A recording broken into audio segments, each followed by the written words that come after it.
Josué, chapitre 14.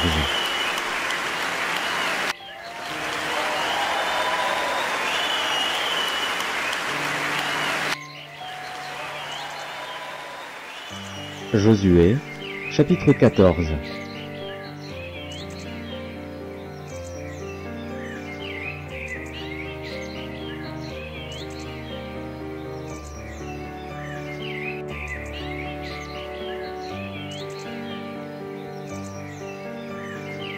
Voici ce que les enfants d'Israël reçurent en héritage dans le pays de Canaan, ce que partagèrent entre eux le sacrificateur Éléazar, Josué, fils de Nun, et les chefs de famille des tribus des enfants d'Israël.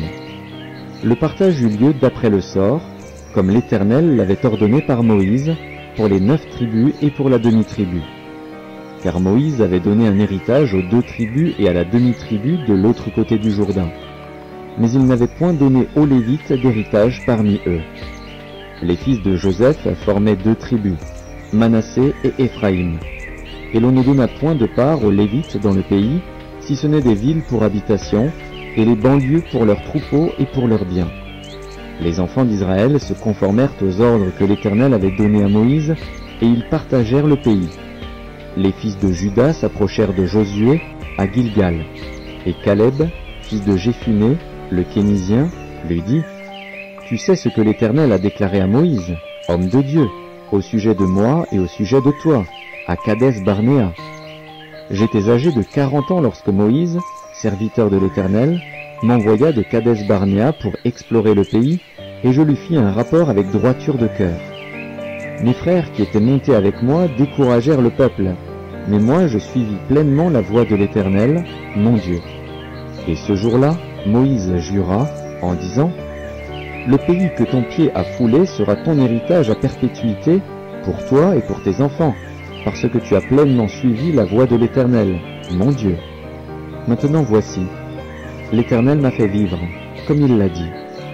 Il y a 45 ans que l'Éternel parlait ainsi à Moïse, lorsqu'Israël marchait dans le désert. Et maintenant voici, je suis âgé aujourd'hui de 85 ans. Je suis encore vigoureux comme au jour où Moïse m'envoya. J'ai autant de force que j'en avais alors, soit pour combattre, soit pour sortir et pour entrer. Donne-moi donc cette montagne dont l'Éternel a parlé dans ce temps-là, car tu as appris alors qu'il s'y trouve des Anakim, et qu'il y a des villes grandes et fortifiées.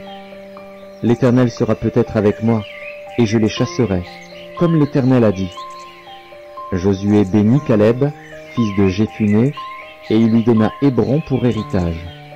C'est ainsi que Caleb, fils de Jéphuné, le Kénizien, a eu jusqu'à ce jour Hébron pour héritage, parce qu'il avait pleinement suivi la voie de l'Éternel, le Dieu d'Israël. Hébron s'appelait autrefois Kirjat Arba. Arba avait été l'homme le plus grand parmi les Anakim. Le pays fut dès lors en repos et sans guerre.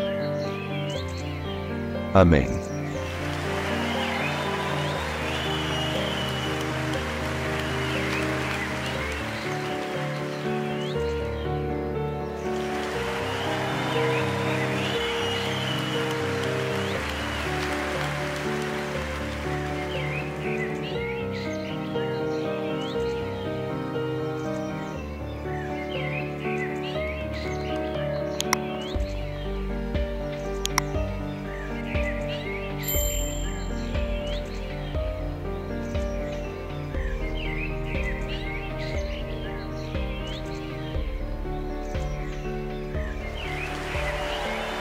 Merci d'avoir regardé. Pour ne manquer aucune de nos activités, prière de vous abonner maintenant en cliquant sur le bouton du milieu et en activant la cloche de notification. Pour continuer à bénir votre âme, nous vous proposons 2 vidéos, soit en cliquant sur celle de droite ou celle de gauche. Que Dieu vous bénisse.